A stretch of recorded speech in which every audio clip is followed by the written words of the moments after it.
поселке Тикси за круглым столом обсудили права несовершеннолетних. Главным стал вопрос о расширении правовых знаний подростков. В частности, это профилактика правонарушений и защита прав несовершеннолетних от несправедливого обвинения. Смотрите далее. В рамках Дня правовой помощи детям в поселке Тикси Булунского района состоялся круглый стол на тему «Знать, чтобы соблюдать». Целью проведения круглого стола стало расширение правовых знаний подростков.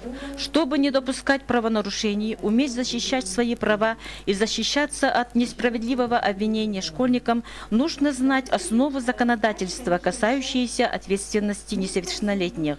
По состоянию на 2 декабря 2015 года по Булунскому району состоит 19 несовершеннолетних на профилактическом учете ПДН.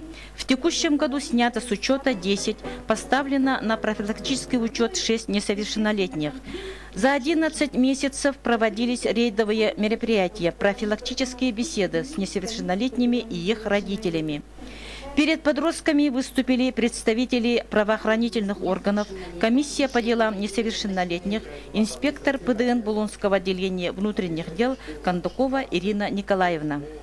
Чтобы дети знали свои права, обязанности, чтобы не нарушали общественный порядок, чтобы не совершали правонарушений, не совершали преступлений, чтобы не было у нас в районе повторных преступлений, повторных правонарушений, чтобы все это мы им дадим вот такой материал вкратце, все органы профилактики, чтобы дети знали свои права и обязанности.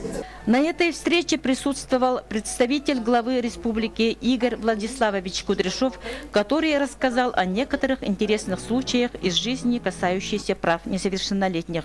Ольга Григорьева, Валерий Савельев, НВК Саха, Тикси.